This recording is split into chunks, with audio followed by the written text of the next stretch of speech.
Chapter 2. Ashes in the Root Cellar. The scent of soil clung to the air as Rajanai and Alma stepped into the storage room at the rear of the house. The space was dim, lit only by the sunlight pushing through the cracked wooden slats of the shutters. Dried bundles of herbs hung from the ceiling beams, swaying gently as if stirred by unseen hands. The room always smelled of sage and something deeper, like earth, ash, and memory. They moved in silence at first, hands instinctively sorting through baskets of root vegetables, medicinal stems, and preserved bundles of bark. Alma hummed softly as she worked. Her tune was one their grandmother used to hum when the two of them were children, though Rajanai hadn't heard it in years. It made her chest ache in a way she couldn't place. Rajanai and Alma had grown up calling each other's grandmother their own. Their families had been so tightly woven that the title had long stopped belonging to bloodlines alone. Rajanai crouched near a crate of old supplies, running her fingers along a rusted latch at the bottom. She knew what was hidden beneath.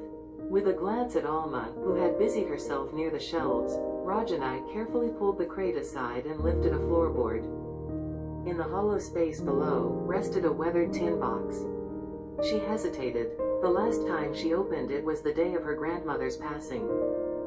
Inside were the keepsakes, a faded photograph, a strip of woven fabric, a silver bracelet with tiny stones embedded in its band. Picked up the bracelet and held it to the light. The stones shimmered faintly, as if remembering their purpose. A memory stirred. She was small, maybe 6 or 7.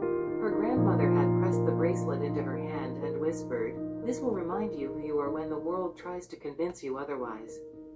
The weight of those words settled on her shoulders now more than ever. "You good?" Alma's voice broke through the haze. Rajanai nodded, quickly slipping the bracelet onto her wrist and tucking the box back into hiding. "Yeah, just nostalgia." They returned to sorting, but her focus was elsewhere. Her fingers moved, but her mind circled around a question that hadn't let her rest since that morning's market. The man she bumped into, Rion.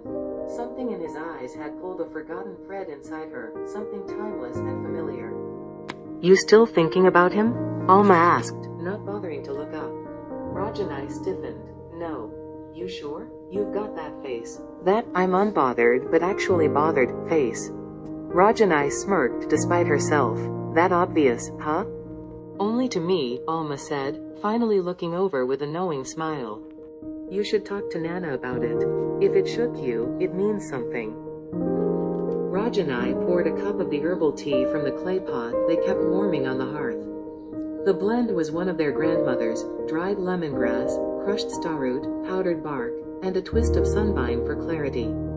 She lifted the mug to her lips and took a long, thoughtful sip. It tasted like comfort and warning. Alma tilted her head. "You remember what Nana used to say about visions? She said not all of them were dreams." "Exactly." Alma turned back to her work. "And sometimes they come back in pieces. Faces, symbols, feelings. Get at it." Rajanai sat in silence, her fingers tracing the rim of her mug. She wasn't ready to say it aloud, but she knew, somewhere deep beneath logic and fear, that her grandmother's stories weren't just stories. That bracelet didn't shine for nothing. She stood, suddenly restless. "I'm going to the old garden," she said. Alma didn't question it. "You need anything?" "No, just air." As Rajanai stepped into the sunlight, the wind pulled gently at her robes. She touched the bracelet again, eyes scanning the horizon.